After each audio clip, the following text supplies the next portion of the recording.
here's the video review for Transformers Dark of the Moon Megatron. He's now a oil tanker truck. He's got the tanker on the back. Kind of an evil Optimus Prime. We didn't see him in the Super Bowl trailer today, at least not visibly or for a very long time if he was there. There was a quick shot of Shockwave, apparently, and somebody pointed that out to me, so that's cool. But here he is, as is this tanker truck. He does have this rubbery fabric covering on the rear here, which plays a more important role in robot mode than it does on the truck. And it doesn't plug in at all. You can kind of, if you're really good, you can kind of wedge it in there so it stays on and won't fall off when you turn it upside down, at least for a minute. But it doesn't really peg in anywhere in vehicle mode. It's just kind of there sitting on the truck. So we'll take that off. The truck itself, that's all there is to it. One of the neat things about this is, despite the fact that you don't actually use the jointage here for transformation, they did make it so right here where the trailer hitch would be, you can get a little bit of a rotation there so you can pose him turning. And I think that's kind of neat because it doesn't really play much into the legs in robot mode, and you don't need to turn that to transform him at all. So it's kind of cool that they worked that in there. That's kind of neat. To transform him, you want to pull off his mech tech gun, which is going to become his fusion cannon in robot mode. We'll go ahead and flip that post out, and then we'll show that off more later.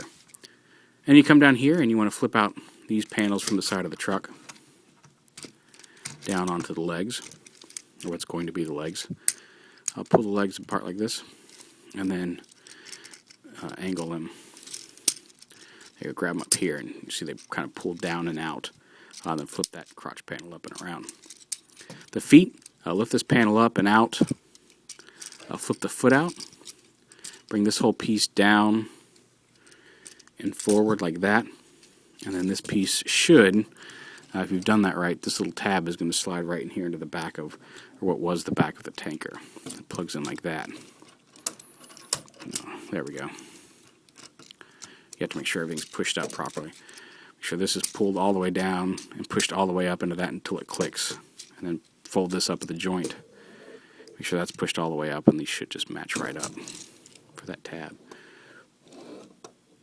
Oh, we've got to fold the foot up. There we go. That helps getting that out of the way to plug together.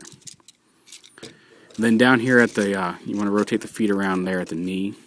That brings them into the proper orientation. Just like that.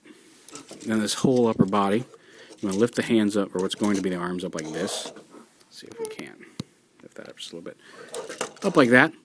You rotate this whole, actually you got to lift that up like that. Lift up the smokestacks. Then rotate that whole piece around. We're getting there. He does have a mech tech port here on top of his truck mode, which again is spring loaded. You can see it's kind of filled in. It does allow for something to be plugged into it. And then when you unplug it, it pops right back out. So there's that. You come back here. You got the arms forward like this. And then you just want to lift up here. Pull this, reach up under here and pull the bumper down. Lift up these pieces. These black pieces aren't permanently attached, and this one just popped off the ball joint too. So they're kind of problematic during transformation, but the black pieces separate. Like you can see, they're not glued on. They just friction holds them into the grill here. There we go. But we'll go ahead and lift those up. You got the grill down, then you split the hands like this, and you can see his face hiding there behind the shoulders. So you lift this up, pop his head up, fold that back up. Like that. And you come down, bring his arms down. This whole chest piece, once you got his head up, there's a little tab on his head that's going to get locked in place as you do this. So you fold this whole piece up. That locks his neck and head into place. Split the bumper, and the bumper kind of splits and angles up. Just push it out from the side and it'll angle up. He's kind of got what looks like teeth or angry bits under here that are painted like a maroon or beige, not maroon. I don't know what I'm talking about. Rotate the shoulders out like this. Extend the hand, flip the hands down, and then these pieces rotate around. And there's a little clip here on the front of this that clips right in here into the shoulder. Just like that.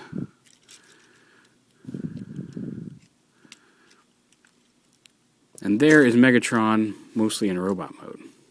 Now he does have the damaged face here. That wasn't a prevent taking the toy. He does have a messed up, damaged face.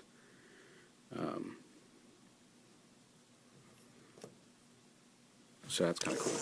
But to hide his damaged face, he does have a cloak, which we'll put on in just a minute. First off, his MechTech weapon. Just like all the others, you push the button and it extends from a smaller cannon into a longer one. And it kind of looks like a claw, but I can see that being coming together and being a fusion cannon, which is kind of cool. And just like the other Voyagers, like I said, you push the ladder forward, twist it, and it does lock out in an extended position. And that just pegs right into either one of his arms. He has MechTech ports on both sides. He can also have MechTech down here if you want to give him some like ankle weapons. And again, he does have that one on his back here. And then back to the cloth bit, the cloak. There's a piece in here that flips out, and you can see that kind of makes a cape for him. So you just take this, and there's a little slot here, and you just push that down, pegs right into that, covers up his head. And you can detach this if you prefer. If you want to give him a little bit more mobility in his arms, you can detach the two pieces. The hood does come apart from the cape, but I like to keep them together. And then you just fit this hole in the cape over that shoulder armor. And the only problem with the hood is that it kind of, when you first put it on, it likes to push his head down so you can't see it under there. But now you can see that the cape covers his hands. It does limit his arm movement a little bit on his left arm there, but it looks really cool. I really can't wait to see this design, what the CGI model for this looks like, because it looks like it could be really, really cool. It could also really, really suck, depending, but we'll see. Now he's got his fusion weapon, and so there you have it. That's he's got the cloak and the cape, and some people don't like that, but overall, he's the most Megatron-y looking Megatron that we've gotten. He's humanoid. He's symmetrical, aside from the damage and the cape. But overall, his body, his arms are the same length. He's got two normal arms, not one gun arm and one gimp arm. He's got his arm-mounted fusion cannon. There we go. So yeah, I really dig him. He's a really cool figure. He's skinnier. He's skinny for a Voyager. Just to show you the back of the robot mode there. Here he is again. Here he is with Deluxe Dark of the Moon or Revenge of the Fallen Ironhide. And for a Classics reference, here he is with Classics Hot Rod. Those just happen to be the figures I have in with me here tonight. I say a lot. I'm sorry. But yeah, there you go. It's Dark of the Moon Megatron. He's very cool. Easy to transform, but fun to transform. He's not, like I said, it's easy. He's not a hassle. He's not frustrating. But he's not just, flip a part around and you're done. He's not simple. But he's not horribly frustrating or anything like that. So I really like him. I like his proportions. I like the design. I'm really looking forward to seeing him on screen.